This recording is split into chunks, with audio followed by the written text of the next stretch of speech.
Wondering how you can impress your colleagues, maybe get that edge towards making partner in your law firm, landing a few big juicy clients? How about dropping a few statistics about the SEC into your next casual conversation today on Zippy Point?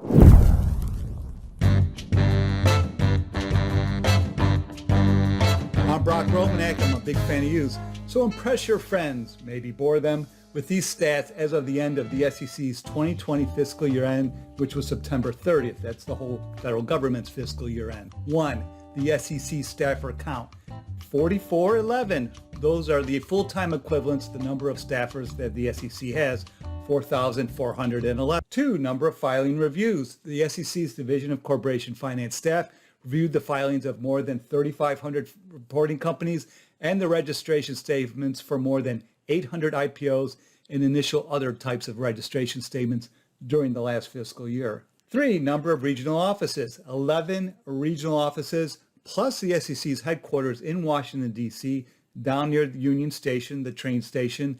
That's how many offices the SEC has, a total of 12. That's a dozen. 4, the number of SEC FD enforcement cases it's brought over the years. That's 16 SEC enforcement actions. It's been over 20 years since Reg FD was adopted, but there's only been one of these FD enforcement cases in the last 7 years. But don't fall asleep, that case took place in 2019. 5, the number of insider trading cases that the enforcement division for the SEC has brought. The SEC's enforcement division actually has its own annual report, and in that annual report for the last fiscal year, it shows that 8% of the cases it brought, about 33 cases, were brought in the insider trading area.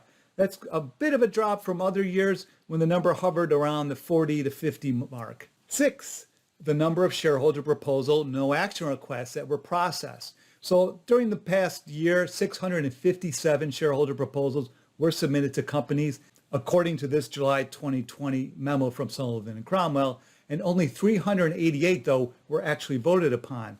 So there were some withdrawals, settlements with some of the proponents, between the proponents and the companies, no doubt. And then there were exclusions made by companies based upon favorable no action relief from the corporation finance staff. About 80% of this no action relief was oral over the phone, and that's a relatively new thing that the SEC staff does since its late 2019 announcement that they were changing their way of doing things, that they would only give written responses when the circumstances warrant, where transparency was needed to give guidance beyond the immediate facts in that specific request. There's some value there to the broader community that could be gained from a written response. So there are 244 no action requests, directly in line with the levels of past years and recent years, in which there were 200 responses, oral or written, that were provided. 7, the number of SEC staff alumni. This is a good question. We're going to talk about a living alumni. I doubt anyone has ever produced this statistic. My guess is that the average tenure for an SEC staffer is about 4 to 5 years, and the size of the staff has been only growing relatively slowly over the past decade. There were 3,800 staffers at the SEC in 2010, so that's about 15% growth in a decade, because we're now at 4,411, if you remember back from the beginning of this video. So that's 1 to 2% growth annually. Anyway, I'll spare you all my assumptions for my calculations, but I'm ballparking the number of living SEC staff alumni is to be around 120,000, 150,000. I may be wildly off, guessing those jelly beans in that jar. 8, the year in which the SEC was founded, 1934. There is a Securities Act of 1933, but the SEC was not created as part of it.